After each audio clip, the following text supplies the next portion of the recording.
Hi there, this is Chris, chap from the Camp Motor Legends. Exciting day today, going to be talking to you about the new Arai Tour-X5 that clearly replaces the old helmet, the Tour-X4.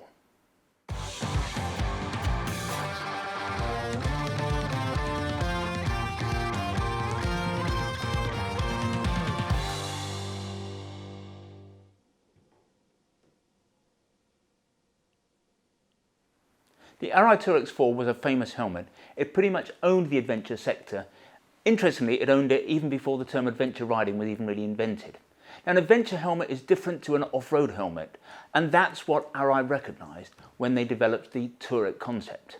What they realised was that people like to ride an off-road style of bike, but on the road. Now, arguably, the bike that kicked it all off was the original BMW R80 GS. That was the bike, after all, that won the Paris-Dakar, and it won it more than once. Yet here was a bike that you could tour the world on or ride into work on. On such a bike you wouldn't want to ride a noisy off-road helmet, nor was a sports helmet appropriate. What you wanted was a helmet that looked like an off-road helmet, but a helmet that brooked no compromises on the road. That's what the Tour-X concept was about. It still is. Tour-X4 was in truth starting to look a little bit long in the tooth. It's been on the market pretty much unchanged since 2012, and in helmet years that's a long time. Who knows why Arai left the helmet unchanged for so long? As market leader in this sector, they perhaps took the view that they shouldn't mess with a winning formula. But whatever the thinking, ECE 2206, in other words the new safety standard, provided the impetus, it provided the opportunity to go back to the drawing board. Not of course that the Tour-X5 is a markedly different helmet. It is, however, in almost every respect a new helmet. There are very few components that the two helmets have in common, but the principles and the ethos behind the Tour-X5 are exactly the same as they were for the Tour-X4.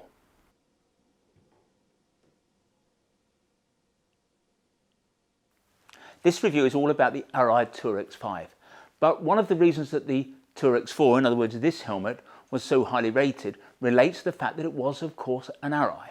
Now, on pretty much any objective analysis, Arai makes the world's best quality, safest and most protective helmets. This is a company that doesn't just pay lip service to safety and protection, this is a company that is obsessed by safety and protection. Along with Shoei, Arai sets the bar. Since the 1960s, the two companies have dominated motor racing. More recently, the two brands shaped the FIM standard for MotoGP riders, a standard that then set the benchmark for the latest safety standard for road riding, ECE 2206. But rightly or wrongly, Arai, unlike Shoei, has eschewed many of the developments that riders have come to expect on a modern helmet. Arai will not, for example, countenance a drop-down sun visor on a helmet. They will not contemplate a flip-up chin bar. They won't even design a helmet to incorporate a comm system.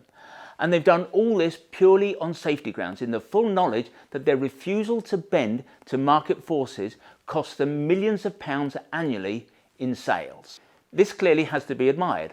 Of course, compromise is always present in motorcycling, so many of us take the view that the advantages of a drop-down sun visor, of a lift-up chin bar or of a built-in comm system outweigh the disadvantages. We're not, after all, MotoGP riders. Whatever some people may say, kitting ourselves out for the bike is never solely about protection at the expense of everything else. But for Arai, it is.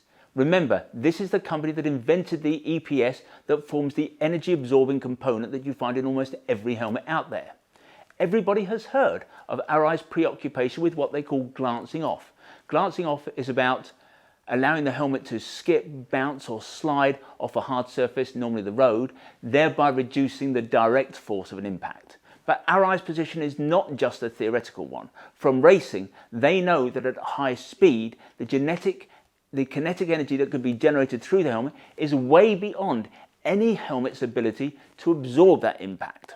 And so this is why Arai is always looking to make incremental improvements to their helmets, to their shells and to their liners. And why they try so hard to make their shells rounder so that they will bounce and slide on impact rather than dig in. Not of course that this is where Arai's quest for safety comes to an end. Arai tests its helmets to a standard that is way beyond the regulatory standard, the mandatory standard. The company tests, for example, all of its helmets with a puncture test, which still doesn't form part of 2206. Nevertheless, it has to be acknowledged that Arais are not for everybody. They won't work, of course, on every head. They're not the right shape for everyone. For some, an Arai helmet can be too heavy. For some, an Arai helmet can be too noisy. For some riders, of course, an Arai is simply going to be too expensive. And of course, many of us have come to value those conveniences that Arai simply won't offer. But if safety and protection were the only things that you were concerned about, you would only buy an Arai. Remember, of course, what a helmet is about. Remember what it's protecting. It is protecting the brain. The brain can never be repaired. If you have an accident, it doesn't matter how long you spend in hospital, you're not going to repair a brain injury. The best that we can do is learn how to cope with it. And so I think it's a sobering thought that causes one to wonder whether really this is an area that you ever want to make too many compromises on.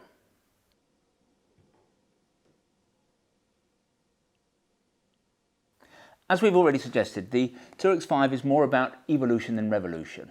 The area where there's probably the clearest blue water is the move from 2205 to 2206. The new standard is simply more stringent than the old one.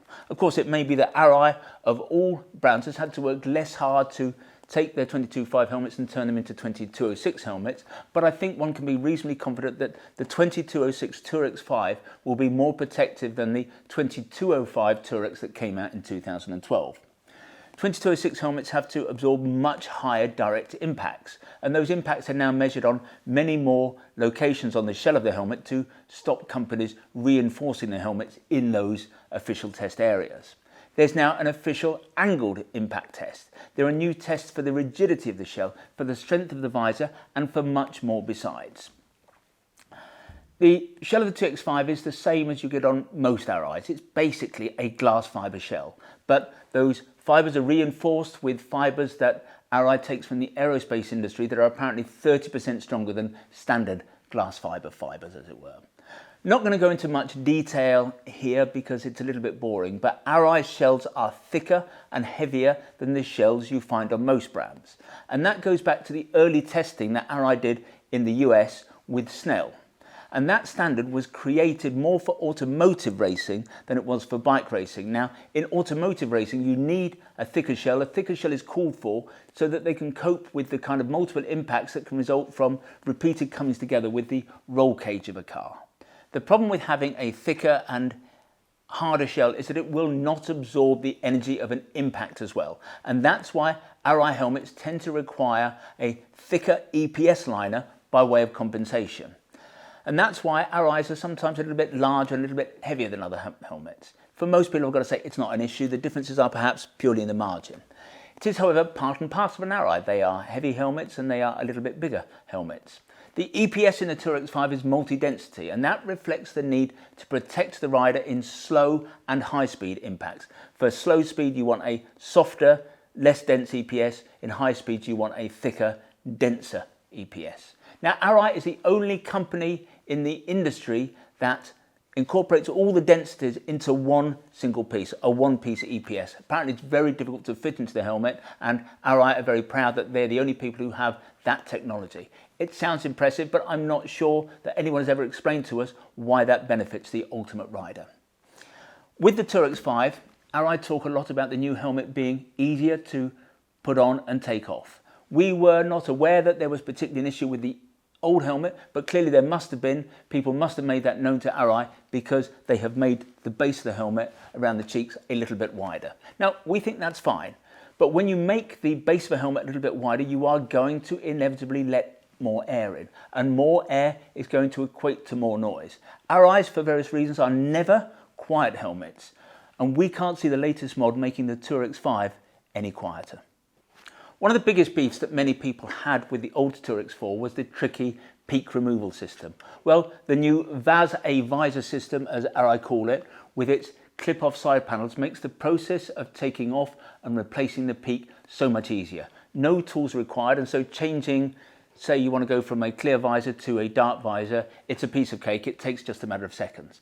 But if you want to ride the helmet as a road helmet without the peak, it's still a little bit fiddly because you have to unscrew this side plate, the side plates that are attached to the peak, and then you have to screw them back into the helmet. It's not rocket science, but it still took me about 10 minutes to work out. Then again, I've had my VW van for 6 months and I still can't make the automatic dipping headlights work. You will need to complete the process, you will need a tool, you will need a flat-headed screwdriver so that you don't damage the screws. It would be better to have something rounded, so the rounded blade of a dinner knife perhaps, best of all I think a penny coin. The bottom line, I still don't think this is the most intuitive, easy system that I've come across for removing a peak. Other brands do make it easier. Then again, other brands don't offer you what Arai does. The visor aperture on the Tour-X5 is quite a bit larger than it was on the Tour-X4, and therefore so is the visor itself. That's got to be good for visibility when you're riding on the road. But with a nose profile here that is less pointy, the visor is also going to be flatter. Now, Arai has changed the front profile of the helmet, apparently to once again improve its glancing off qualities. But one of the benefits of doing so, of having a less pointy nose and a flatter visor, is going to be less distortion in the visor and better optical quality. The flatter shape will also allow the pin lock to sit more securely, which apparently some people found to be a problem on the Tour-X4. Now, out of interest, the Tour-X5 is going to come with a pin lock 120 Max Vision. 120s are clearly the best pin locks. Max Vision pin locks are better because they cover a larger area of the visor. The pin lock in the Tour-X5 will also be what is known as an XLT pin lock. XLT stands for extra light transfer, and the distinguishing feature of an XLT visor is basically greater visual clarity. It's the peak, of course, that is the distinguishing feature of an adventure helmet. Some contend that the original purpose of a peak was to prevent mud from the bike in front splattering all over the visor or all over your goggles. Some contend that the benefit of a peak is about blocking out the low sun as you're crossing the savannah. Other people equally suggest that a peak on a road helmet is just a styling flourish. But what cannot be denied is that peaks can cause problems, especially when you're riding at high speed. Depending on the height of your screen, the height of you as a rider, a peak can oscillate, it can cause buffeting, it can put strain on the neck, it can also generate extra wind noise. And often there's not a blind thing that you can do about it other than to remove the peak. And if that's what's necessary, it is not, I have to say, the helmet's fault. It's just one of those things. When you go for an adventure helmet, that's a potential issue that just comes with the territory. This having been said, Arai has apparently spent a lot of time in the wind tunnel trying to reduce the potential issues. Air is going to flow far more easily through the peak of the Tour-X5 than it did through the Tour-X4. And in this, it's aided by a large cutout at the rear edge of the peak. The peak is also adjustable, by the way. Now, some have suggested that the peak on the Tour-X5 sits further forward than it did on the Tour-X4, but I'm afraid that's wrong. That's just an illusion created by this rounder chin profile. If an adventure helmet is all about adventuring, working hard, riding through difficult terrain, visiting exotic climes maybe, then venting can be very important. The Tour-X5 incorporates the logo vent that was first introduced on the Quantic, and that works incredibly well. You also get a two-position vent here on the crown of the shell. On the chin, there's another two-position vent. Behind this vent, inside the helmet, there's a slider. In the up position, that causes air coming into the vent to go up the visor to clear the visor. In the lower position, it directs air over the face. Air will flow through the helmet, through holes in the EPS, through channels in the EPS, and that air can escape through two permanently open exhaust vents towards the back of the helmet and through an adjustable, in other words, a closable exhaust vent beneath the spoiler, although nobody's ever explained to us why you would ever need to close an exhaust vent. What you don't get with the Tour-X5 that you did get with the Tour-X4 was eyebrow vents. Now, eyebrow vents are incredibly effective when it comes to directing cold air over the forehead. You open those eyebrow vents and you can immediately feel this cool air cooling your forehead down. But eyebrow vents are very noisy when they're open, which presumably is why Arai decided they were not required on the Tour-X5.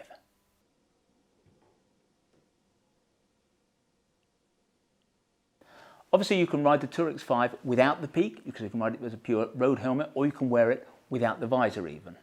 Unfortunately, some people who can't live with the noise or the buffeting that come from a peak will end up having to do this, wearing this and riding in this just as a road helmet. But don't jump to the conclusion that the Tour-X5 is the last word in versatility, the helmet that can supposedly do everything. On the road, an adventure helmet is less than ideal. Now, if you must have a helmet with a peak for your GS to go with your adventure suit and your buckled boots, go for it. But if most of your riding is done on the road, you'd probably be better off with a sports touring helmet or even a flip helmet. These helmets will have the added utility of something like a drop-down sun visor. They will put less strain on the neck, they will be quieter, they will have the facility for built-in comms and so on. The new Tour-X5 is a little bit heavier, it has to be said, than the Tour-X4, but not so much really that you would notice. We weighed them on the scales here and there's 50 grams difference. It's not a lot. Both the Tour-X5 and the Tour-X4 are a little bit heavier than the Shoei Hornet, but again, we're talking tiny quantities. The larger visor on the Tour-X5 will allow even the very largest off-road goggles to be accommodated within its aperture. Our favourite off-road goggles are the Viper Pros from Klim. They sit perfectly within the visor of the TX5, and frankly, I don't think there are any goggles that are any larger than those. We've already mentioned that Arai will never design a helmet with an integrated comms facility, but the company has made some concessions with the Tour-X5. There's supposedly a flat area here that is designed for the mounting of a comms unit. I have to say that I'm not totally convinced that that's the case. Anyway, it's not a completely flat area. I think it's just a happy coincidence that comes from the design of the helmet. Yet it is true that you will be able to either stick or mount a bracket onto this area without any problems. But what Arai has done is created recesses for the speakers. There's also now a sleeve that enables you to conceal the wiring. So it's not exactly integration, but it's certainly a bit of a step in the right direction. The Tour-X5 has a neat pull-down chin curtain, and it's very clever because there are going to be times when you want a chin curtain and times when you won't want one. It's not a chin curtain like you would get in the Neotech 3, which is going to block all of the noise out, but it is very clever. In fact, the Tour-X4 had a similar arrangement, although not many owners knew that it ever existed. The Tour-X5, like all Arai's, comes with a D-ring fastener for the strap. Again, there's no right or wrong here. Arai has always had D-rings because D-rings come out of racing. Some people prefer the D-ring system. The emergency services prefer a micrometric adjuster because it's easier for them to undo the helmet if they arrive at the scene of an accident. The TX5 also comes, as you might expect, with emergency release cheek pads.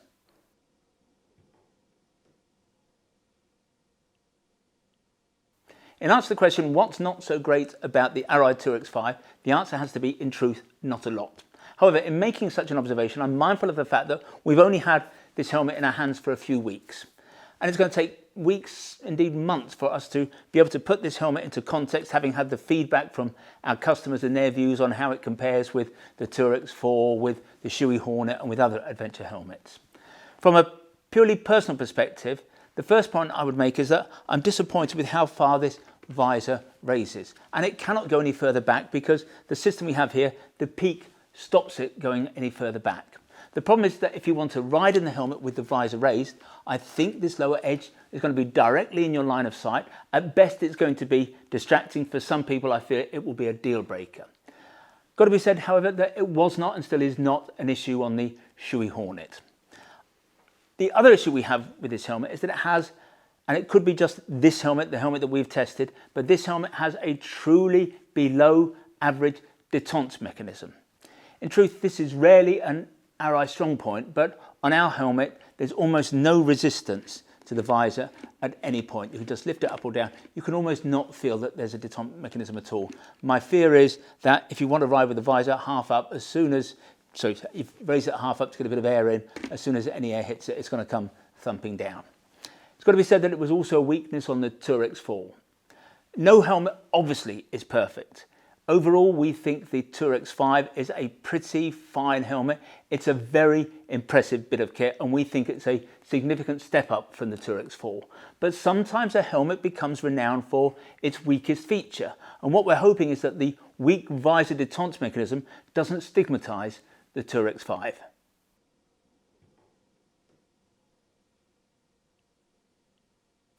Back in the day, bikers were told you either have an Arai head or a Shoei head, and even today we have people who come in the shop here and tell us or announce, I have an Arai head. And whilst this is an oversimplification, there was, back in the day, an element of truth to that. And that's because back then, there really were only two helmets in most shops, and those helmets had a different shape. Those two helmets being, of course, an Arai or a Shoei. Now, Shoei's always had a slightly more oval shape. So if you had a rounder head, you tried to put a Shoei helmet on and it was tight on the sides here, you became someone who, by definition, had an Arai-shaped head, and many people have lived with that ever since. It is still the case that Arais have a rounder shape on average. An Arai helmet is going to be rounder in its internal shape than a Shoei. If you have a more oval shaped head, in fact, if you are someone who is naturally a Shoei head, you'll still be able to wear an Arai, but you may find that you've got larger gaps here at the side, gaps that can't always be covered up with the extra thickness of pads and liners. It's not, by definition, a major problem, but you may find in such a helmet it's going to move around at speed, and those gaps might generate a little bit of extra wind noise. Now, here at Motor Legends, helmet fitting is one of our things. The good news with the Tour-X5 is that these helmets are going to come with 6 different thicknesses of cheek pad for every size.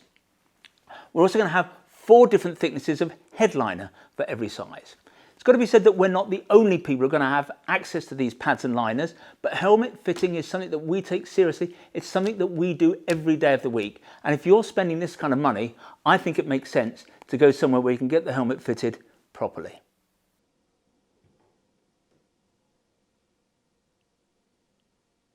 The fact is that we have not ridden in the Tour-X5.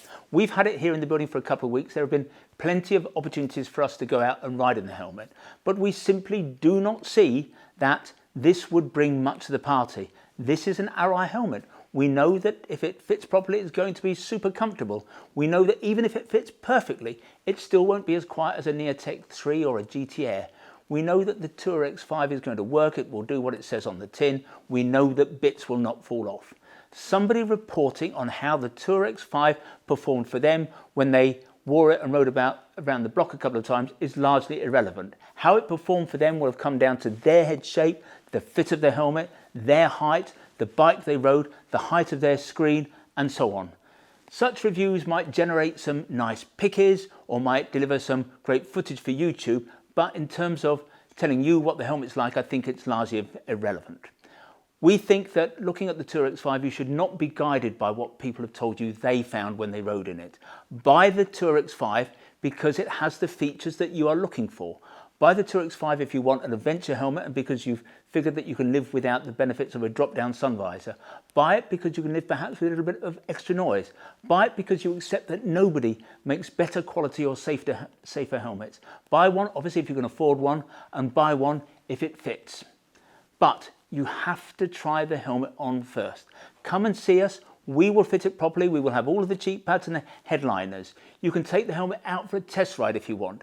What you don't want is to make an expensive mistake, and with a helmet that starts in plain colours at £600, if you get it wrong, that is an expensive mistake. If you'd like to see more Arai helmets or more adventure helmets, visit the website motorlegends.com. If you want to learn more about the Tour-X5, then click on one of the links on the screen. Sometimes they're up there, sometimes they're down there. That will take you direct to the relevant page on the website. Now, when you're there, you can check out the spec in a little bit more detail. You can check availability, and obviously if you want to buy the helmet, you can do that there and then. When you buy from us, we try to make the process as simple, straightforward and risk-free as we possibly can. There's no delivery charge on any item of protected wear that you buy from us. Returns are totally free, and what's more, we give you a full 12 months in which to decide whether you do want to return something to us. We have the best price promise in the business. Now, John Lewis used to be rightly famed for its never knowingly undersold price promise. We go one stage better. If you can find anybody selling anything that we sell at a price that is lower than ours, we will beat that competitor's price by a full 10%. Now, there are a few terms and conditions associated with what we call our price beat. Nothing particularly onerous, I assure you. But if you are going to attempt to price beat us, I suggest you go over to the website and check out what those terms and conditions are. If in the future you'd like to see bulletins from us about new products, then if you go to the website, at the top of every page there's a piece of script that says newsletter sign up. Click on that, and seconds you'll be in business. In future you will receive our email bulletins. If, however, you prefer to get your information videographically, that is to say in this form, we'd be simply delighted if you wanted to become a subscriber to our YouTube channel, and you can do that by clicking on the button below. Finally, I'd like to make mention of our fabulous little shop here at Motor Legends. We're based about a mile from the centre of Guildford, a mile from the railway station. And as I've suggested, it's a small shop, it's got a small footprint. But actually, it is attached to our warehouse where we have some £4 million worth of product arranged over 3 floors. And technically, that makes this the second largest motorcycle apparel shop in the UK. But we like to think that we are far more than just the amount of apparel we have here in the business. We're all about service, we're all about personal fitting. If you want to check us out, visit Trustpilot. We have the highest 5-star ranking in the business. And when you come to see us, we'll serve you only the finest Italian illy coffee, or we'll serve you proper Yorkshire tea in a proper teapot. And if you're lucky, who knows, you might even get to sample one of our delicious motorcycle-shaped shortbread biscuits. Anyway, this has been Chris. I hope to talk to you again soon.